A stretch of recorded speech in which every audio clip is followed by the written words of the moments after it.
Hello and welcome to this introduction to splines, curvature and surfaces with me, Tim Ireland. In this video we'll be taking an in-depth look at how to blend between two surfaces using splines, and we'll be taking a good look at curvature, what it is and how it affects your model's geometry. So first things first, let's just have a look at these surfaces which I've made.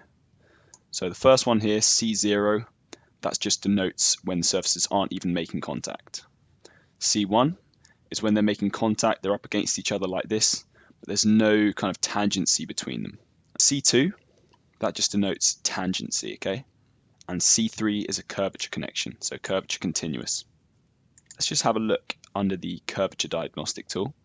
So if I hit that, I can see that this one blends around, okay? Whereas this one here just has a solid line between the two. Okay, that just means it doesn't really fade in. There's no curvature connection between them.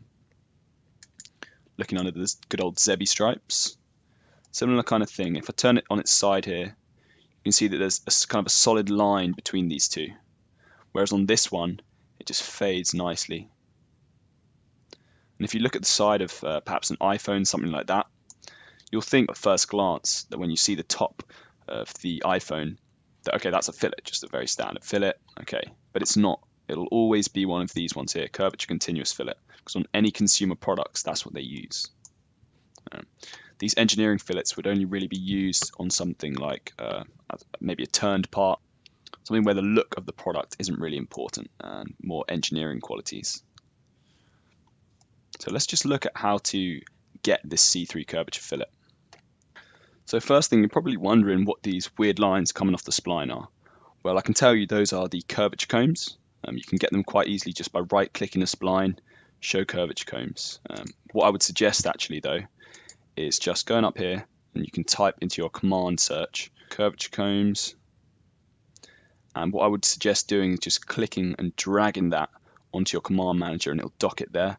That's what I like to have. As you can see, I've got that. Click that spline, I can just toggle between it there. That's just how I like to work though. Obviously it's up to you. What those curvature combs do is just give us a good idea of the curvature of the spline. Now what I would suggest doing is if you're making a boundary or something like that, try and make those curvature combs look similar between the different profiles. So just looking a little bit more in depth at that C3 curvature fillet, I've taken all the relations off. Okay. So let's just see the first way which you can get a curvature relation.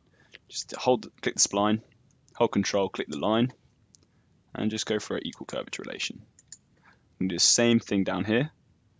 Hit the spline, hold control, click the line, equal curvature.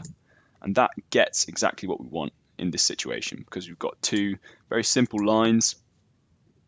And what it's effectively doing here is just automating a collinear relationship between these two lines, and it's making them tangent to this as well. Okay, it's in the same here. Now, in complex situations where you're perhaps using a spline instead of a line like this, which is very simple, perhaps an intersection curve between a surface, which I'll show you in a second, that won't work. This curvature relation can be thrown off a little bit and doesn't really work. So I'll just show you a little hack which you can use to get this every single time. So let's just delete out those relations. And we're gonna click Control, make those three collinear. Do the same up here.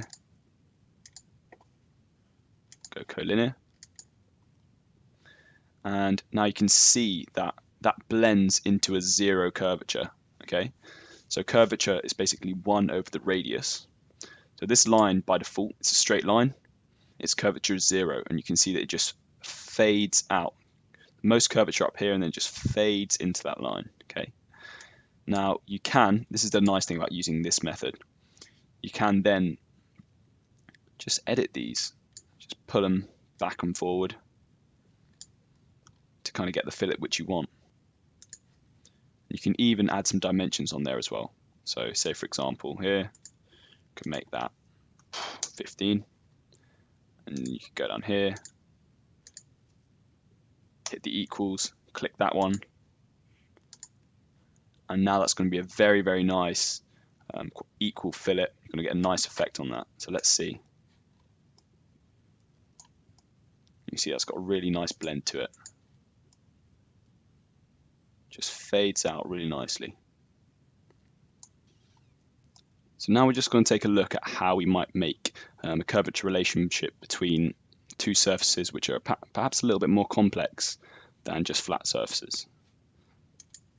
I'm going to be looking in particular at this custom fillet at the bottom of this handle here.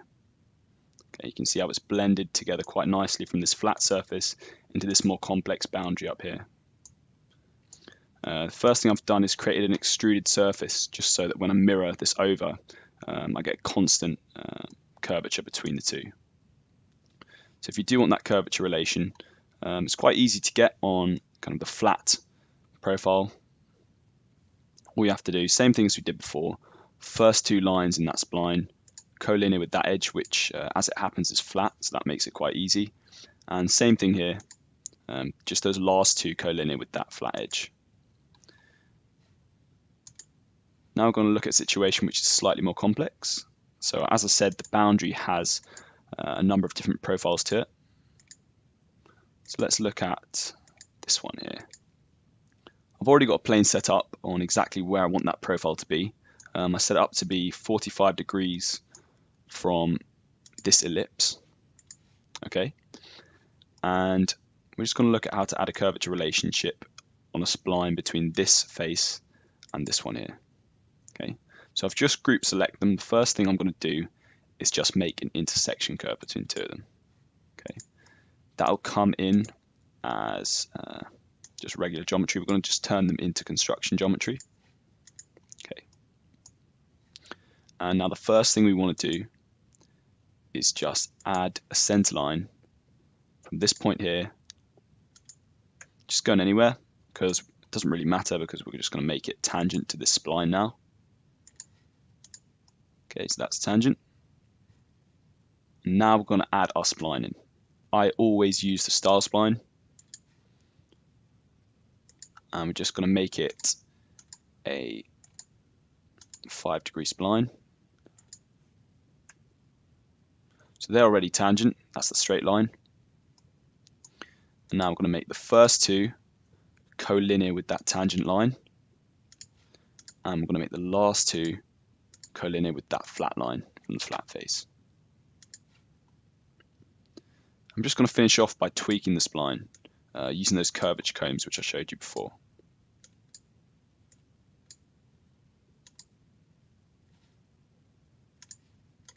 Okay, so you can see that it fades really nicely out down to a zero curvature.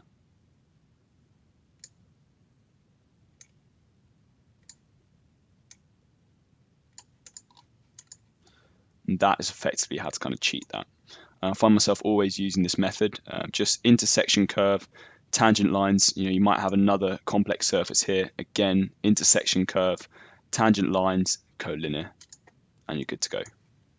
So that just about concludes the video. I'd like to thank you all for taking the time to watch it. It's very kind of you to do so. If you want to get me on LinkedIn, please do. If you want to comment below if you have any questions in regards to any of the techniques, I will get round to answering those. Please subscribe as well, as I'll be uploading more videos in regards to just SolidWorks design, surfacing, complex modeling, the kind of stuff which, if you're a product designer or an engineer, will definitely be of use to you.